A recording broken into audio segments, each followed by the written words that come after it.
I'm coming back in 2023. I haven't made a video in several weeks, but my analysis from before is holding up really well. If you want to go back and look at those videos, you can. I'm just going to kind of move on into a second phase here where I'm going to focus my channel a lot more on the community, which means if you're not in the Discord, you're going to want to be in the Discord. When you make a lot of money, when you have dramatic plays, let me know and I'll share it.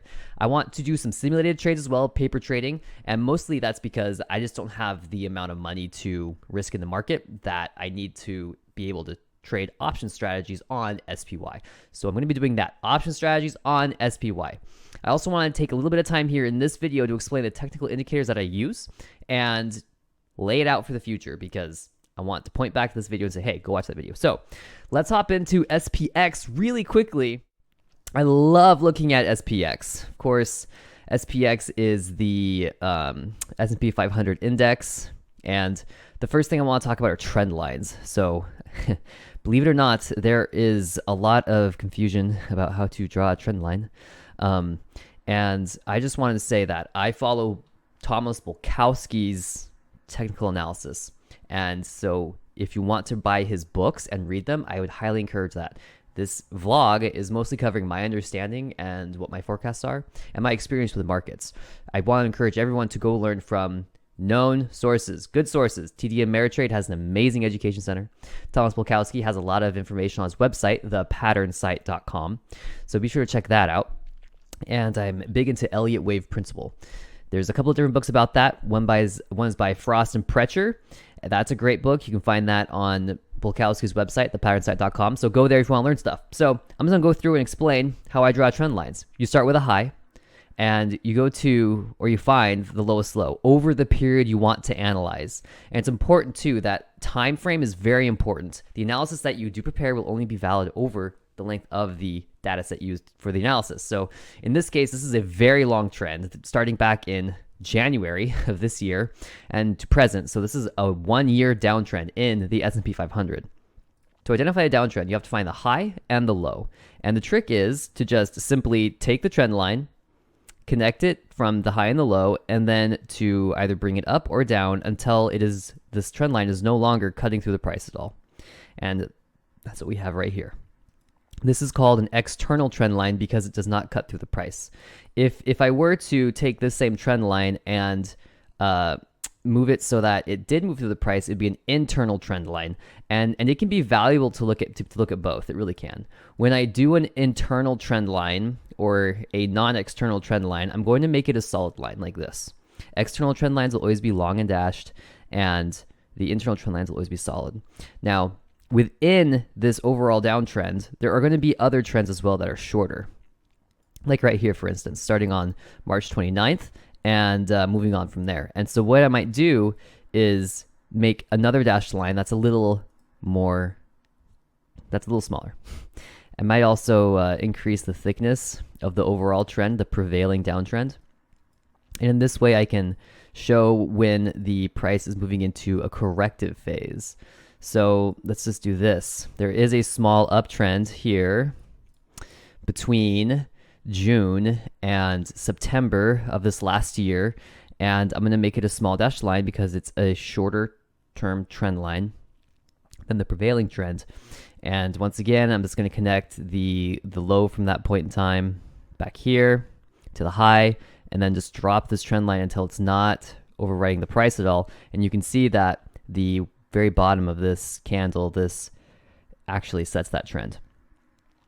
There are some important principles when we're talking about trends, and I can get into that in a little more detail later, but I'm always looking for a 1, 2, 3 move. Okay, so what does that mean? It means that the first move points down, and then you're gonna have a second move that comes up, and the idea is that you want to see a test of the price level through which the trend was broken.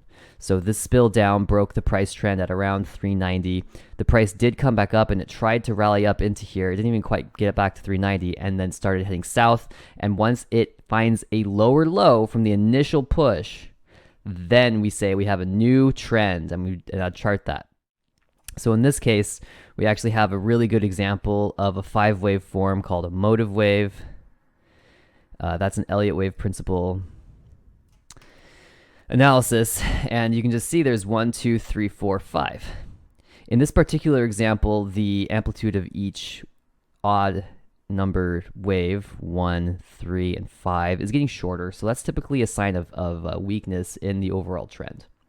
And so sure enough, what follows is a bounce back up to the level from the price dropped. This would be a corrective phase, and correction means that the price is moving contrary to the overall trend, which here is down.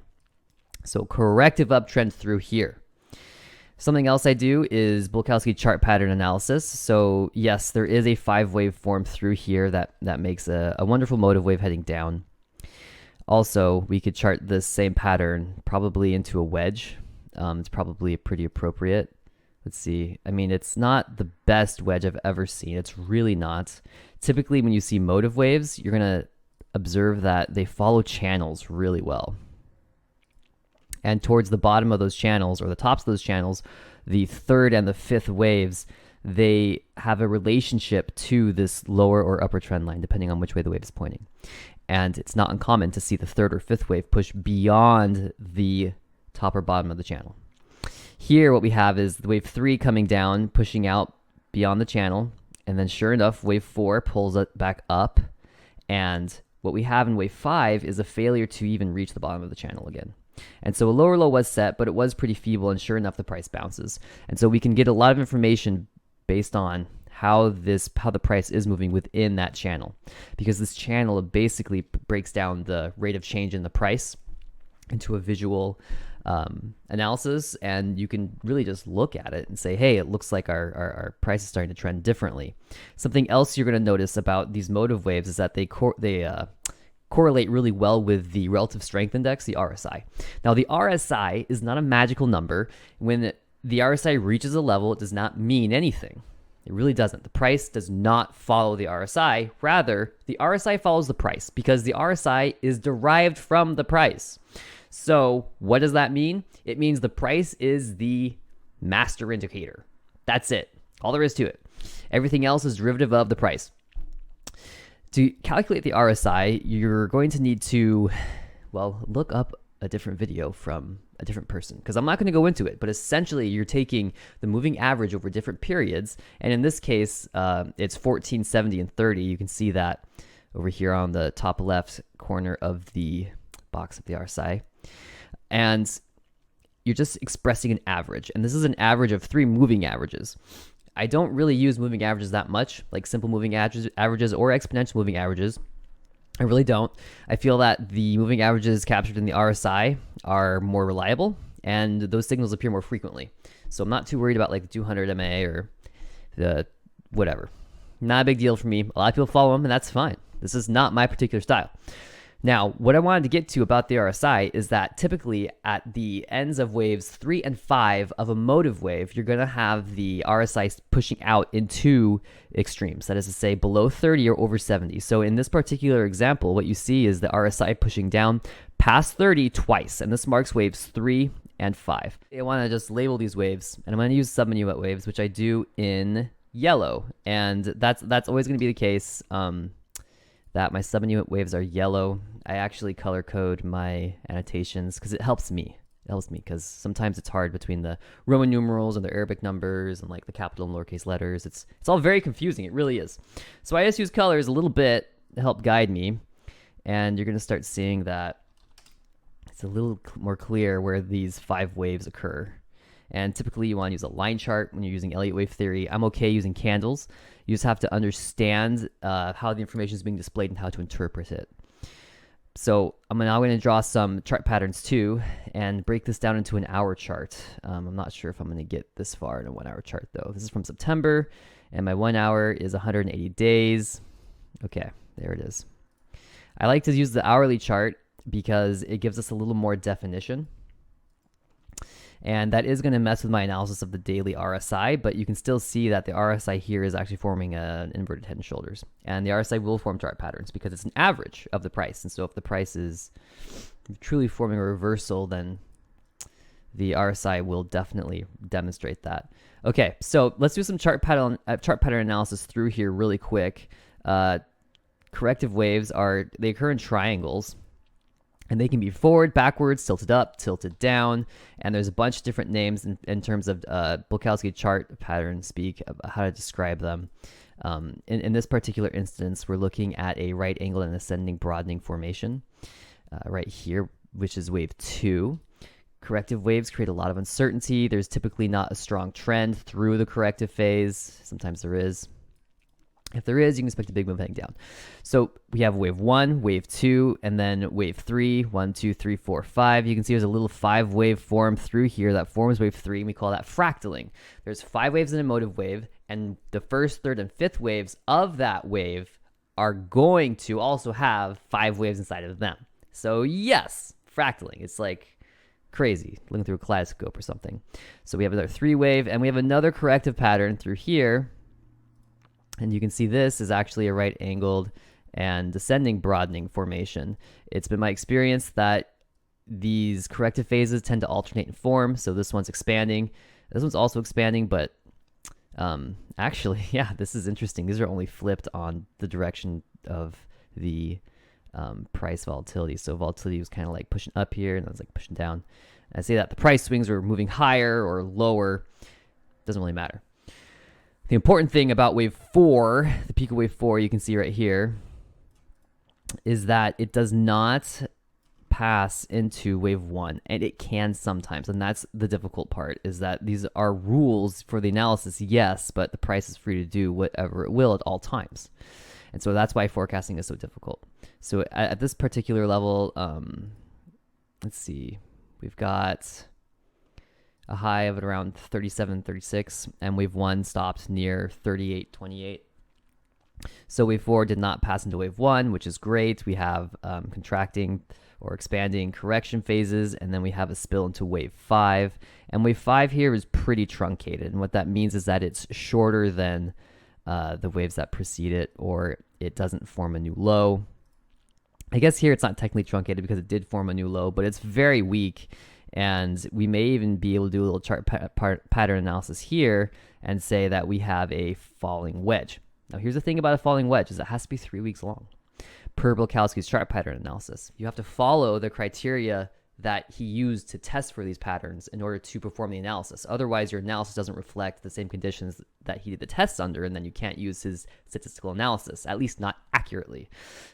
So this is just a really quick rendition or a rundown about what my analysis is like. I primarily use Elliott waveform analysis and the Bulkowski chart patterns, and you can use those two together. And I would actually say that Bulkowski's chart patterns are derived from Elliott waveform analysis, and he has added statistical analysis that Elliott couldn't perform because Elliott didn't have a computer, but Bulkowski did.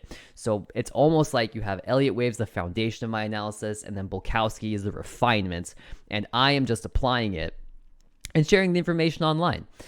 Like a lot of people, I got in on AMC and GameStop, and I was lucky enough to make money and pull out of the market in time to save my profits. But I understand there's still a lot of people holding. You're not going to hear me talking about MOAs very much or hyping it. I'm definitely not hyping it. I don't think that there is a clear understanding of market mechanics. If you look at Dr. Suzanne Trimbath's work, she's written a book, Naked, Short, and Greedy. I encourage everyone to read that as well. I think that the markets are complicated, and we simply, as retail traders, don't have the perspective to really understand much. So my channel focuses on what I do know. It's good information, and I test it, and it's proving to be very reliable. And so I want to continue to make these videos and try to put something useful out there for everyone. And I could go on and on and on, just continue to analyze this, and I won't do that right now. That'd be a very lengthy video.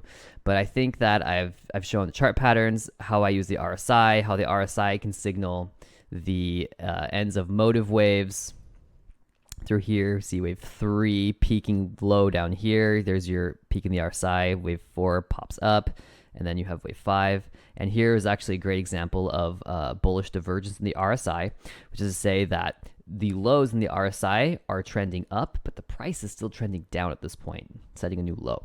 That is a divergence. Typically, it signals a correction in the other direction, which it does. It doesn't necessarily mean that the trend is going to reverse, right? It just means that there's going to be a corrective move, and that's what we have is a corrective bounce, which happens in 3 waves. Something else I should explain. I talk about measured moves down a lot, measured move ups. I'm just describing these like lightning bolts, these 3-step moves. They're often described as A, B, and C, where A is the first wave, B is the second wave, and C is the third wave. And what's important to know about these is that the first and third waves are motive, just like in a motive wave. Corrective waves are 3 waves, motive waves are 5 waves. In both instances, waves 1 and 3 are motive. And what I've actually seen in motive waves as well is that some motive waves are 3 waves. So you gotta, it's like, whoa, I know. Wave 1 tends to be 3 waves. That's just been my observation. And there are some other things to know too about the leading and ending diagonal triangles, which are technically motive, but they signal the end of a larger trend. And we'll get into all that later. Now, I want to talk about the implied volatility for just a moment, because it is the other great indicator I use. I'm not really sure how it's calculated, but it is what it sounds like, implied volatility. When implied volatility rises, options contracts respond to that. When implied volatility or IV drops, options contracts also respond to that as well. So what you're going to see is that relationship between implied volatility and price make a huge difference in the option value of options contracts. Here in particular, what I notice is that when the price is positively correlated with implied volatility, that you can expect a strong wave. And when that correlation flips, it's typically corrective, and it's hard because you just gotta keep track of that. So we'll just go back into this example I have here, analyzing June through September, and you can see that implied volatility here is in an uptrend. Pretty clear, right? We can do the same trend line where we just find the high and the low, and then we'll drop our lines down too to form our trend line. You can see that it's pretty respectful of the price trend as well. So implied volatility is rising through wave 1, and it even rises through wave 2, which is pretty intense. And that's because wave 2 was some sort of running flat, where we had a lower low set on day 3 here, and then so the price is kind of expanding in range over the course of that corrective phase. Implied volatility is rising as the price is making larger moves, and then we push down to 3, and we get a nice big high. Even into 4, you see implied volatility going up until this green candle. The price is now moving through a price range through which it's traded the last 3 days, and so the implied volatility drops. This is a good signal that the trend is coming to an end. Implied volatility is no longer really setting a new high, even though the price continues to move down. So here you have a divergence where the IV between these two has now flipped from a positive correlation to a negative correlation. The trend ends and the price moves into correction as implied volatility drops, right? So on a larger analysis, we might even say that from this point onward, that we're watching a corrective phase, which could be a running flat. Point A would be here, B, C. So that chart pattern would be a little bigger. This is going to get a little muddy, but ugly stuff. You can't really chart it all that well. That's okay. We don't always need a chart pattern for our Elliott waveform analysis. That is a great example right here of motive correction, the relationship between RSI and implied volatility, and that's really what my channel is all about. I want to point back to this video in the future and say, hey, just go watch this. It is really brief, and maybe I'll do more in-depth videos later, but right now I'm just kind of testing the waters and trying my new setup. So if you like, comment, subscribe. I don't really care. Join the Discord though. All right, happy trading.